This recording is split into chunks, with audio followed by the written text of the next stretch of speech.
So the big question is this: how do aspiring real estate investors like us escape from the rat race and build real wealth and freedom without access to millions of dollars in investment capital and start to live the life that we know we deserve? This is the question, and this podcast will give you the answer. My name is Zack Childress, and welcome to Real Estate Investing Talk Show, where I want to help you guys understand a couple of things. Number one, I want you to understand, real estate doesn't have to be that complicated. I mean, let's just be real here, okay? Real estate does not have to be that complicated. We have a tendency as human beings, as human nature, we have a tendency to make things complicated. And I don't know why we do, but we do. It's just the nature of our existings, right? We want it to be harder than it is. We want it to be more difficult than it is. And it doesn't have to be, because we are fixers. Do you understand that? We're designed, we're bred, we were created to fix things. And the problem is we're always trying to find something to fix. If you go all the way back to the prehistoric days, we were fixing our living. We were trying to figure out how to get heat from fire and how to build shelters and how to fix our hunger and go find food. We were gatherers and we were hunters, and this is what we were. We were innately designed that way. And so I share that with you because I want you to understand that when we get into business, we're designed the same way. We go into business, we want to build a business, we want to make income, we want to live a life that we can be happy about. We want to not just do that, but we want to make sure that we have the ability to not overstress and not overwork ourselves. And because of that, we're trying to fix that problem, right? We're trying to fix what it is that we think is our issue, which is financial stability. And we're trying to fix that. We're trying to fix retirement. We're trying to fix freedom. We're trying to fix our relationships with our loved ones. We're trying to fix relationships with our kids and fix relationships with our wives and fix relationships with our parents and fix relationships in our work environment. We're always trying to fix something, right? And because of that, when we get into business, we're always trying to fix it. Even though there's things in the business that we need to dial in and get right or make better, does not mean that we're always having to fix something. And that's where the complication aspect comes in, because we look at something and it can't be that easy, right? Oh, it can't be that easy. You mean to tell me that all I got to do is get a mentor and follow 4 steps and I can make this business work? Yes, absolutely. Absolutely. I've taken some of the dumbest people in the world and showed them how to do real estate. I've taken some of the most difficult people and showed them how to do real estate. Engineers. I've had an engineer with a doctorate degree that I showed how to get retired with real estate where he was never going to do with his doctorate of engineering. And you're talking about a difficult client. Oh my word. That was probably one of the most challenging clients that I've ever worked with in my life. He was just too smart. He was way too smart. And the problem with that is when you're trying to explain the simplicity of what real estate really is, he could not even imagine it being that easy. Couldn't be that easy. He'd have to build a spreadsheet on it. I got to build a spreadsheet. I need to build a spreadsheet. We got to build a spreadsheat. Let's put this in a graph. Let's make a graph. Let's make a chart. Let's put a spreadsheet together. I'm like, what? What? Why we got to make a chart? Why we got to make a graph? Why we got to make a spreadsheet? Are you kidding me? Pick up the phone. Dial that phone. Make an offer. Get some money together. Put your team together. Let's close deals. Right? But we have a tendency to make it harder than it needs to be. And it's just because it's the way we're designed. We're designed to think it's broke, we got to fix it. And so here's the point with this. If that's the way that you are allowing yourself to be, then the problem is you're never going to appreciate the simplicity of real estate investing. Yeah, does real estate investing have some complications? Of course it does. And it usually is pertained to the seller or the actual closing of the deal, because you could have title issues that pop up. You could have funding issues that could pop up. Those are the things that tend to get us a little complicated. And those are things that need to be fixed. Okay. But the process in which we do real estate is not complex. Okay. It really breaks down to 4 key elements. So write them down. Number 1, you have to find motivated sellers. That's it. Number 1, key number 1, you got to find motivated sellers. Now, can we take key number 1 and break it into a whole bunch of other aspects? Of course we could. We could break it into, we could have public seller leads, private seller leads, under public selling leads. How do we associate that? That's auction sites, MLS, things like that. How do we handle an auction site? How do we handle the MLS? What's a realtor roundup look like? How do we move that into a process to where we can make it work, right? But ultimately, it falls under key 1, find motivated sellers. Then we could take the private seller leads and we could round that into doing direct mail, doing door knocking, running bandit signs, running ad placement, posting ads online, working networking events like with our bird dogs and our wholesalers. There's a whole plethora of lead sources. Getting on the phone, making phone calls, talking with property management companies, all of that is a lead source. So if I said to you, I want you to do a deal a month, then you need how many lead sources? That's right. You need 12 lead sources. I teach it all the time. If you want 12 deals a year, then you need to have 1 lead source per deal you want. And that way you expect 1 deal out of every lead source per year. So if I want to do 12 deals a year, then I need 12 lead sources. So where can my 12 lead sources be in this little bowl I've got over here, right? Finding motivated sellers. I know I've got public and I got private seller leads. In the public seller leads, I've got auctions, right? Like auction.com, that's a lead source. I was just on it last night and was finding all kinds of deals. I've got MLS, that's a lead source. I had a friend of mine run me a search on that, and geez Louise, I ended up looking at 3 deals from it. And then we go over to the private seller leads, like, right? I could direct mail vacants. I could direct mail foreclosures. I could run bandit signs. I'm up to 5 now. I could get bird dogs going. I'm up to 6 now. I could call property management companies and get them on my team. I'm up to 7 now. You with me? I could do door knocking. I'm at 8 now. You guys follow me? You follow me? You follow me? Right? So I just keep building out those list sources, okay? Or list sources, those lead sources to say, look, if I want 12 deals a year, I need 12 lead sources operating for me. That's key number 1. Okay? Keep it simple. Keep it simple. Key number 1, find seller leads. And how many deals you want to do a year? That's how many lead sources you need to work. Okay? Key source number 2, key strategy number 2 is you got to get your funding together. Look, guys, I get it. A lot of you want to be wholesaling. And look, I think right now is a market to wholesale and rehab. I really do. I don't think that you should be spending time doing anything else, honestly. You should be rehabbing and you should be wholesaling. So we need leads to wholesale and we need leads to buy for rehabbing, right? So key component number 2 is getting your funding together. So what do you got to do? You got to get up and start getting your funding together. You can't sit around and think somebody's just going to drop 500 grand in your lap that you're going to go do real estate deals with. You got to get out there and talk to people. You got to go down to the banks. You got to start talking to the banks. They're going to be the cheapest money you can find. And you'd be surprised right now how they're giving money away.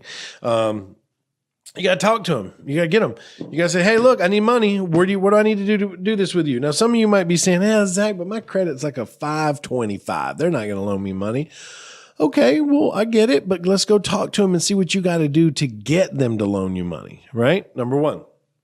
Number 2, you got to start talking to asset-based lenders. There's a plethora of these guys out there. I mean, there is an endless supply of asset-based lenders right now. And asset-based lenders are lenders that loan you money based on the asset. They don't care about you. And you'd be surprised at where these loans are coming in at. I got students that are going to asset-based lenders to buy fix and flip properties. They're getting 100% of the purchase price funded and the remodel cost funded as long as they're 70% of the ARV and below. Yeah. And here's the best part. They're only being charged 1.9.5% interest for the funds. Guys, I'm telling you, the money is not your problem. Key number 2, you got to find the money. And that's just one of them, right? I mean, I have a whole training where I teach 9 different funding sources, not 9 different asset-based lenders, but 9 different funding source types that you can start getting money from. But that's key number 2. You got to get your money right. You got to get out there and start getting your money together. That means calling 50 hard money and asset-based lenders. You do that. Get your money together, because here's why. You don't want to wholesale forever. I look at it the other day, buying a deal off of a wholesaler, he's going to make $5,000 on it. And don't get me wrong, I like wholesaling. But when all you're doing is wholesaling, and let's say you're making $5,000 or $10,000 per deal, well, let's put it together. Like, you've got to do 4 times more than a rehabber does to make the same type of money in most cases. 4 times more, right? So I ask wholesalers when they come in, I'm like, why'd you do wholesaling? They were like, well, I was new and this is where I wanted to start and I didn't have the money. Okay, well, if you would have had the money, where would you have started? Well, I'd have probably done rehabs. Okay, well, why didn't you start looking for the money? Well, I didn't think there was anybody out there that would loan me money. Well, did you ask? No. It's a huge mistake. People just don't ask. They assume, and they don't ask. Listen, if you're a wholesaler right now, you need to be rehabbing too, because all those deals you're wholesaling off for a $10,000 assignment fee, you could have take it down and fix it up and sell it and make $40,000. There's no way in the world you'd see me get rid of a house for $10,000. Because you got to remember, there's 3 steps to rehabbing. You got to get my rehabbing course. I got a big old man. I got a rehabbing course. This thing is like A to Z. There's 2 aspects of it. You can get the study at home course, and it comes with the manual. It also comes with the DVDs from the live training. Or you can take the full kit, which is you get the 3 days here with me, plus the manual, plus the recordings. But I literally run my flipping business in 3 fields. Step 1 is everything that I do. And actually, I don't even do it. I have a partner that does it. And that's finding deals, vetting deals, building relationships, getting the money together, right? Step 2 is everything the contractor does. Demoing the property, repairing the property, getting it together, getting it where it needs to go, getting it ready for sale, right? And then step 3 is everything my agent does. Staging the property, listing the property, showing the property, selling the property. Do you understand? 3 steps. We keep it simple, guys. Keep it simple. There's 3 steps to rehabbing. How many of those do I do? Well, I don't really do any of them. But if you don't have a partner yet, you just do 1. Now, you go check on your contractor and you get reports from your agent, but you don't overcomplicate this mess, man. So that's the point. That's why I call it rehabbing made easy. People overcomplicate it. They make it harder than it needs to be. It's absolutely just ridiculous how people try to make this thing more complicated than it needs to be. But that's what I'm saying. You got to be rehabbing. So you got to have the funds together. You got to get your funds together. Okay. Now, key step number 3 is you got to build $1 million buyers list. If you're going to wholesale, you need to be building $1 million buyers list. You need to be having enough buyers in your database that if you add them all together, they collectively buy over $1 million a year in real estate, right? So think about that. That could be 10 investors buying a $100,000 house. $1 million worth of purchase power. Because if I go out and I say, well, look, if I sell $1 million worth of real estate, I make $100,000. So I need $1 million buyers list, right? That's what I need. And so I can get to earning $1 million a year. So this is what you got to pay attention to. So how many ways are there to build your buyers list? Guys, there are a plethora. You got to remember, we didn't have technology and software. I'm old school. Okay. I can build a buyer's list in any market without software. I don't need software. I love software. Don't get me wrong. I think it's powerful for our business, but I don't need click button, find my buyers.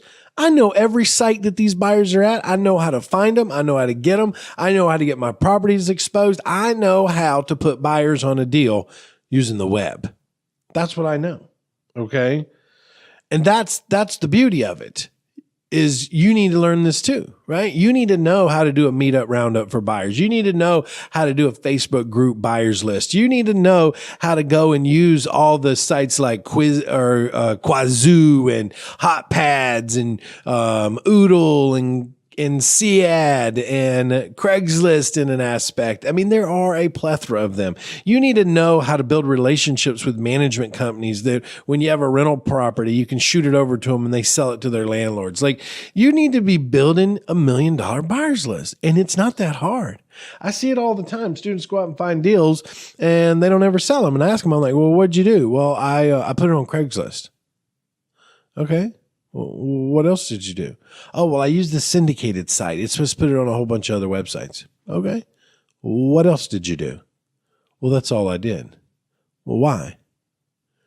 Well, I just thought that was getting some exposure. Okay. Well, how many people did you call?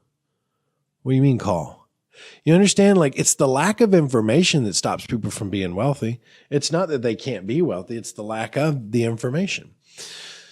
So step 3 is all about building your $1 million buyers list. Look, that's 3 steps so far. Step 1, you got to get the leads. We talked about those. Step 2, you got to get the funding. We talked about that. And step 3, you got to get your buyers together. You got to get them together. And those 3 steps right there alone allow you to really start to move into the market pretty quickly. Got my leads, sellers, got my buyers, got my funding lined up. I'm going to wholesale. Oh, wait a minute. This one's got a $40,000 profit. I'm going to use my funding and I'm going to go in and close it. Not my funding, but I'm going to use my funding partnership. I'm going to close that deal. I'm going to turn that over to my contractor, let them do the work. When my contractor's done, we're going to turn it over to the agent and let the agent do the work. Right? Those 3 things alone will get you in the business. Here's something, I was having a great conversation with a really, really good friend of mine, dear friend, Christian brother, sharp as a nail, just a good guy. Absolutely a good guy. And he associates with some very, very strong investors in this market. I'm talking about guys that do 200, 300, 400 deals a year, right? And one of the things he was sharing with me on the call yesterday, we were just going back and forth about the real estate market and what I was seeing. And, I get those calls all the time because I do a lot of market research, and, people say, Zach, what do you see? What's going on? Like, where are we headed to? And we were talking about that. And one of the things I was asking him is, I said, well, where do you see all the people that he networks in a group of about 120 powerhouse investors. And I said, what are you seeing in your group? And he said, man, these guys are all over the place. He's like, they're all over the place. They've got successful real estate businesses, but the next thing you know, they want to start doing everything else. They want to write a book now. They want to build this now. They want to go do this now. And he's like, and what I notice is their real estate business suffers because they're pulling away from it, doing other ventures. And I asked him, I said, Jason, what do you think the number one flaw is for a real estate investor? And he says, it's easy. I see it. It's focus. That's the number one flaw. He said, it's their focus. When they're focused on something, it's like nothing will get in their way. They're the rhino, right? They're the rhino.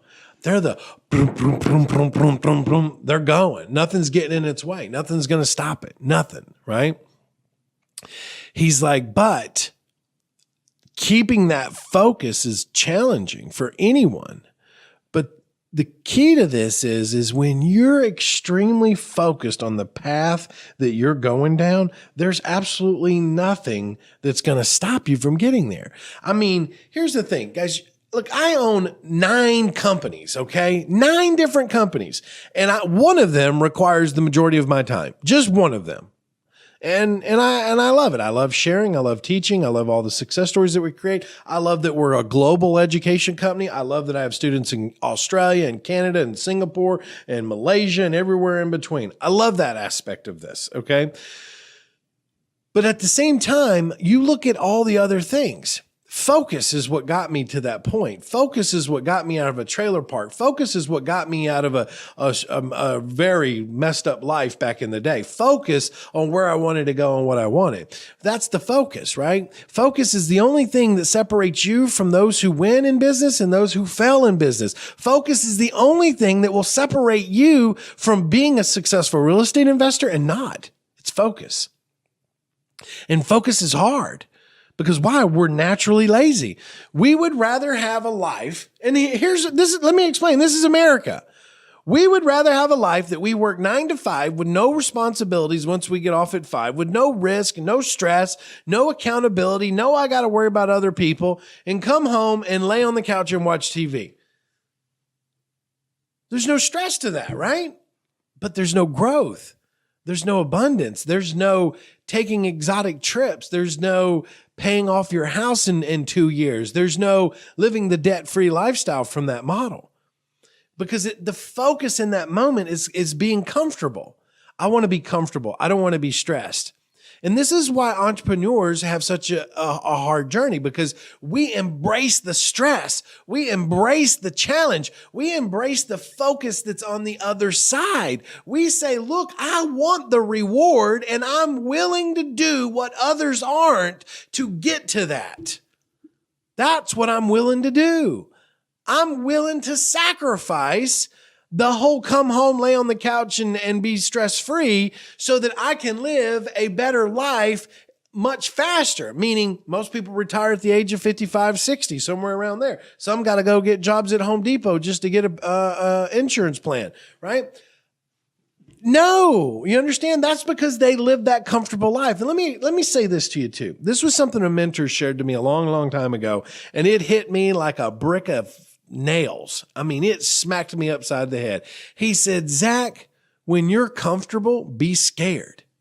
He said, be scared. He said, because when you're comfortable, you're complacent and you're not growing. You're not succeeding in what you were meant to be. You're not digging deeper into who you are and what you're supposed to be in this world. You understand? We're supposed to change people's lives. It goes all the way back from being a Christian. I say it all the time. What's a Christian's job? To share the message. That's how we know it today, right? All the disciples and all the Christians shared the message all the way to who I am today. It's the same in life. We're meant to share the message, whether it be our faith, our Christianity, or whether it's to be how to change your life and how to become a better, investor, how to become a better business owner.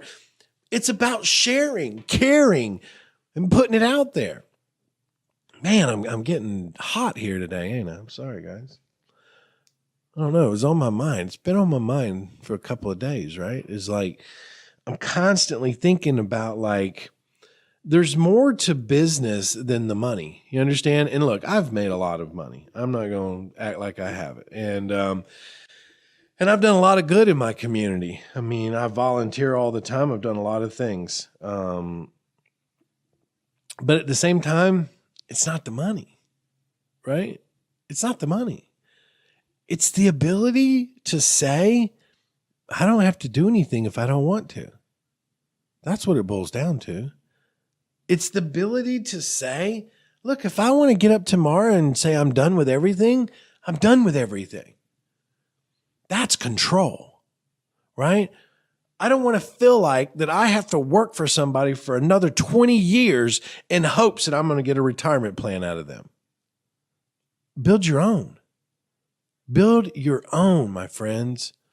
And it's not too late. I got students that are in their 70s that have hired me as a coach to help them build their retirement plan. I got students that are in their 20s that have hired me to get them out of the rat race, right? It's not too late. You just got to be willing to do what others aren't. And you got to be willing to sacrifice.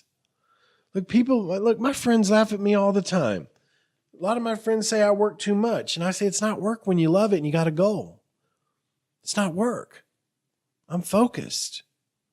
I'm focused on what I want. I'm focused on where I'm going, and I'm focused on what I'm doing for my kids. Listen, the worst thing in my mind that I can do is not leave my kids with the legacy that I'm building. That's that thing wrenches at my soul. Do you understand? Like for me to just work, pay my bills, and say to my kids, good luck. Good luck out there. Hope you make it. That hurts my heart to even think that that's how I could be. I bust my rear end to build what I've built so that my children will his children will say, man, we sure am glad Grandpa Childress got into real estate. You know, he sure was a smart fella from Alabama. Who knows where they'll be living at that time. So, you know, but I look at my kids every day and I think, man, I'm that much closer to making their lives that much better. I'm that much closer to being able to put them in the best schools that they ever want to go to. I'm that much closer to leaving a living trust to their kids so that their kids can go to the best college ever. I'm that much closer. I'm that much closer. You know what I mean? I'm that much closer. My drive is not me anymore. My drive is legacy. My drive is my children's children. That's my drive. I'm designed to change my bloodline. Not by name. I love my bloodline, but I'm saying changing the forward progression. And so it's hard for a lot of people to conceive that because they don't think that they can do it. Or they might have tried a business in the past that failed miserably, and they predict that every business coming forward in front of them is going to be the same. And it's just not the truth. Do you know how many businesses I failed at? If you had any clue, I have started, operated, ran, bought, merged with over 30, I think it's almost 40 different companies in the last 15 years. And let me tell you, not all of them were a hit. So not all of them were a hit. So number 4 is you have to automate the deal flow. Okay. Look, you can set up the first 3 keys. You can get your seller leads coming in. You can get your funding together, and you can get your buyers together. And all that's great. But you got to automate the deal flow. You got to automate that deal flow so that you're able to do more faster than anyone. You got to be able to put more offers in the market than anyone else is doing. You got to be able to put more follow-up game in the market than anyone is doing, okay? You got to think about that, guys. You got to think about that.